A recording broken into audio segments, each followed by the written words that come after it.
Before she leaves the floor, let me thank Senator Klobuchar for outstanding remarks. She and Senator Van Hollen have really made the case that we want a tax bill that gives everybody in America the chance to get ahead, not just the people at the top, and I want to commend her for it. Mr. President, around the country this morning, Americans turned on the news and they saw panic. Americans are wincing this morning as they look at their retirement accounts. Their savings are down. The cost of their morning coffee and eggs are up.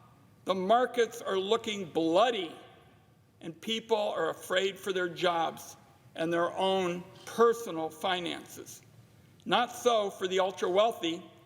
They may not like what they're seeing, but they don't have anything to worry about because they've got an ace in the hole. Their Republican allies here in the Senate.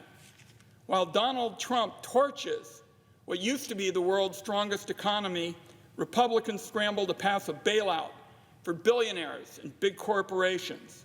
While typical families panic, the billionaires can go shopping for luxuries, for real estate, for yachts, safe in the knowledge that Senate Republicans have their back. This is what the debate is all about. Donald Trump is taking the United States back to economic policy that predates the light bulb. He's slapping random taxes on imports from all over the world, tariffs that are effectively huge tax increases on products American families and businesses use every day. Donald J. Hoover says he's not going to back down, and that's terrible news for everybody who counts on a steady paycheck to be able to get by. Everything from cars and machinery right down to T-shirts and your morning cup of coffee. It's all going to cost a whole lot more because of what Donald Trump is doing. Small businesses are going to get clobbered. Parents are going to need to take out second mortgages just to take their kids back to school shopping. They're facing an increase in the cost of living by thousands of dollars each year. And big businesses are panicking too. They're worried about the prospect of a full trade war. The only thing preventing an even larger panic and collapse is the faint hope that somebody may be able to convince Trump to back down. Personally, I wouldn't wager on it. That's the economic carnage Trump is creating around the country. Here on Capitol Hill, Senate Republicans are charging forward with a bailout for billionaires and corporations that, according to the Joint Tax Committee, could cost $7 trillion. People following along at home are going to hear a lot of sweet-sounding promises from Republicans about what they're trying to accomplish. They claim their tax bill is just all unicorns and rainbows. They'll say everybody's going to benefit from a tax cut, and typical families will get the help they need. They'll promise rising wages and a booming economy. It's just not true. The reality is, unless you're way out at the upper end of the income scale, any benefit you get from this Republican bill is going to get blown out of the water as the Trump tariffs continue to hike inflation. If you're somebody who punches a time clock or keeps an eye on the bills every month to make sure you can get by, there is no good news for you in what the Republicans are trying to accomplish. So they move ahead with their $7 trillion tax agenda. But there's no way to cover that cost without taking a wrecking ball to the Medicaid program, and that is their plan. It'll be devastating for tens of millions of Americans, with seniors and kids bearing the brunt. I remember this, Mr. President, from my days as director of the Gray Panthers, but I can tell you Medicaid pays for 2 out of 3 nursing home beds in the nation. If Republicans move forward with their nearly $1 trillion in cuts to Medicaid, countless families will have to make impossible choices between keeping an aging parent or a grandparent in a nursing home they can barely afford or bringing them home to try and care for them on their own. Medicaid covers nearly 38 million kids in America. That includes half of all American kids with special health care needs. These cuts to Medicaid will set those kids back for the rest of their lives. Millions of parents will be left wondering how they'll pay for the home-based care their children rely on to go to school every morning. And let's be clear, these cuts may be partisan in Congress, but their consequences will transcend party lines. Medicaid cuts are going to hit red and rural parts of America the hardest. Hospitals, nursing homes, and other providers in rural communities all over the country right now are barely hanging on. They depend on Medicaid. If these Republican cuts go through, rural America will become even more of a health care desert. So I, Mr. President, and colleagues will be offering an amendment to block these Republican Medicaid cuts and the damage they're going to do to millions of vulnerable Americans. And it's not only Medicaid that Republicans target.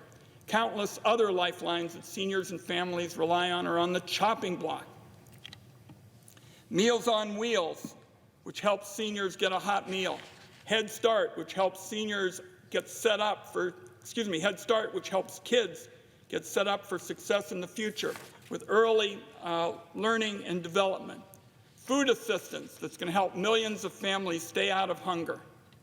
Donald Trump even wants to gut the technology-neutral clean energy tax credits I authored, which would increase costs for consumers, wipe out potentially hundreds of thousands of jobs, and devastate energy security. This is the hardship Republicans inflict on America, and particularly on people who struggle to get by. And this is how Donald Trump is going to protect his ultra-wealthy political donors from chaos. It's a 1-2 punch. Not only are typical American families facing economic ruin as Trump hikes tariffs and increases the cost of living, not only are they panicking as the market crashes and their retirement savings shrink, now they've got Republicans here in this Senate coming after their pocketbooks, their health care, the food on their dinner table. As I began, it's clear Donald Trump is completely out of touch. He and his advisors don't give a whit about the harm that they're causing to typical Americans. And, Mr. President, you don't have to take it from me. Donald Trump literally says it himself. Talking about auto manufacturers, he says, and I quote, "I couldn't care less if they raised prices." After yesterday's market crash, Donald Trump was asked about the tariffs and said, and I quote, "I think it's going very well." Let me repeat that, Mr. President. Yesterday, after the crash, Donald Trump was asked about the tariffs that this morning is hitting so many working people. And Donald Trump said, "I think it's going very well." The Secretary of Treasury is on his own All Is Well media tour. Recently he said, and I quote, "Access to cheap goods is not the essence of the American dream."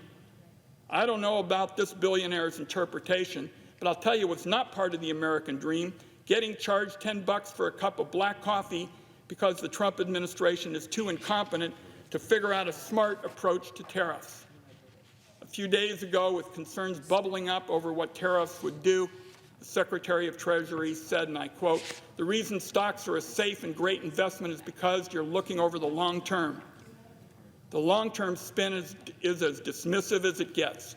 Try telling that to a 65-year-old who scrimped and saved and was planning on retiring this month, only to see their 401k deflate like an old balloon.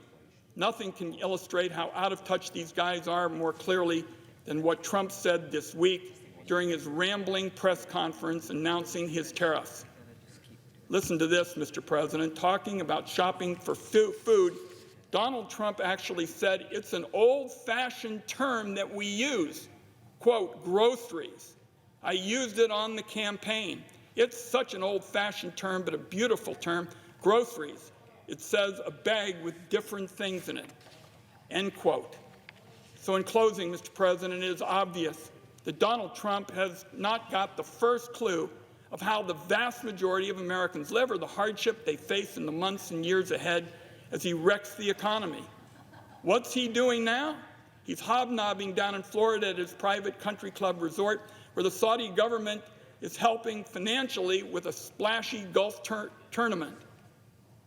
All the Trump administration is focused on, and this is what he's apparently dealing with at his golf tournament, along with Republicans here in Congress, is passing this bailout for billionaires and corporations while everybody else fears for what tomorrow will bring.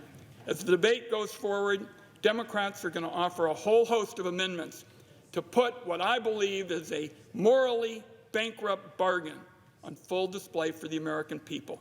It's going to be a long debate, but it's an important one. Mr. President, I yield the floor.